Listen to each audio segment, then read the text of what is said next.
טוב, בסייעתא דשמיא בעזר השם יתברך נלמד בנושא אוג מלך הבשן, ועוד נלמד את סוד הדברים לפי רבנו אריז"ל זכותו תגן עלינו. מה זאת אומרת שאליעזר עבד אברהם הוא אוג מלך הבשן? אומר המדרש, לא עמד גיבור בעולם קשה כאוג מלך הבשן. עמד ובנה 60 עיירות, הקטן שבהם היה גובהו 60 מיל. היה אכילתו של אוג מלך הבשן ביום אחד היה אוכל 1,000 שברים, והשתייה שלו 1,000 מידות, וטיפת זרעו 36 ליטר. אוג מלך הבשן חי למעלה מ1,000 שנים. הוא נולד בדור אנוש, והריגתו בדור משה, וגם על ידי משה. עוד הגמרא במסכת נידה רושמת, סיחון ואוג אחים היו, והיו בניו של שמחזי. ידוע שהיו שתי מלאכים, שתי המלאכים האלה, אחד קוראים לו עזאל והשני שמחזי, והם קטרגו על האדם, ירדו לעולם הזה והתגשמו וחטאו. ועד היום הם נמצאים בערי החושך, קשורים עם שלשלאות של ברזל, וידוע שלבן ובילם היו הולכים ללמוד מהם כשפים, וגם להבדיל שלמה המלך היה הולך אליהם ללמוד מהם. אז אמרנו שסיחון ואוג היו בניו של אותו שמחזי.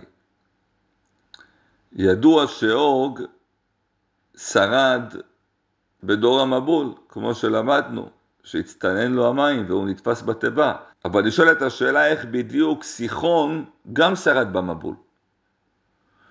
אז אומר המדרש שאותו שמחזי, האבא של אוג וסיחון, הוא אנס את אשתו של חם לפני המבול, והיא התעברה ממנו וילדה את סיחון בתוך הטבע, ולכן הוא ניצל מהמבול. עוד אומרים חז"ל, סיחון היה קשה יותר מפרעה הרשע. עוד רושם המגלה עמוקות. תדע לך שסיחון ואוג, מלבד זה שהם היו מאוד גיבורים וחזקים, ידוע שרשום זה כנגד זה עשה השם. וסיחון ואוג היו כנגד משה ואהרון בטומאה. משה ואהרון היו בקדושה, וכנגדם סיחון ואוג היו בטומאה. זה רושם המגלה עמוקות. עוד רשום, אומר המדרש, המיטה של אוג וגם הכיסא שלו היו עשויים מברזל, כי לא היה שום עץ בעולם שהיה יכול לסבול אותו, דיינו להחזיק אותו. עוד ידוע שאוג מלך הבשן היה עבד של אברהם אבינו, ואברהם אבינו מל את אוג מלך הבשן, ולכן בתחילה משה רבנו פחד מאוג מלך הבשן, שאולי יש לו את הזכות של המילה, אבל אמר לו הקדוש ברוך הוא, אל תדאג, אתה יכול עליו. למה? כי אוג הוא פגם בבריתו. וידוע שמשה רבנו יצא נגדו למלחמה, ורשום שמשה רבנו היה 5 מטר וקפץ עוד 5 מטר, והמקל שלו היה 5 מטר, והוא רק פגע בקרסול של אוג מלך הבשן, ובזה הוא הרג אותו. אומרת הגמרא במסכת נידה, אמר אבא שאול, קובר מתים הייתי, ופעם אחת נכנסתי לתוך עצם של מת, ורצתי 3 פרסאות בפנים, ואותה העצם לא נגמרה. ולאחר שיצאתי אמרו לי חכמים, תדע לך שהעצם הזאת הייתה של אוג מלך הבשן.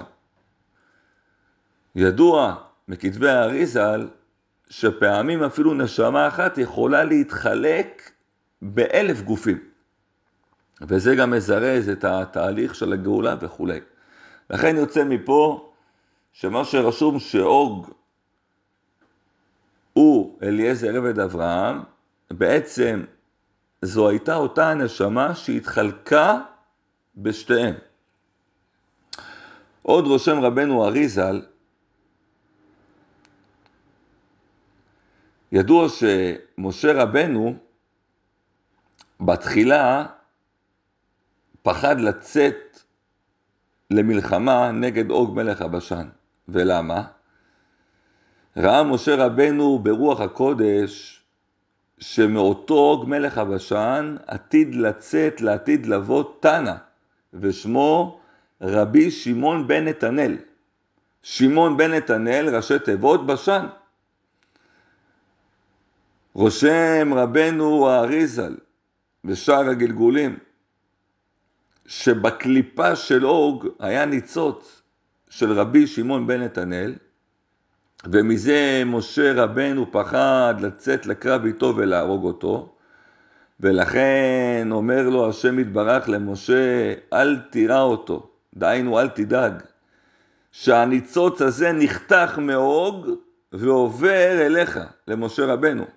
ולעתיד לבוא אותו תנא ששמו רבי שמעון בן נתנאל, הוא יוצא מאחד מישראל, כי ידוע שמשה רבנו כנגד 60 ריבו נשמות ישראל.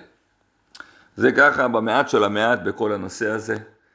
ובעזר השם יתברך שנזכה לעשות בתשובה שלמה, השם יגיד על צרותינו, יביא את משיח צדקנו, במהרה בימינו, אמן ואמן.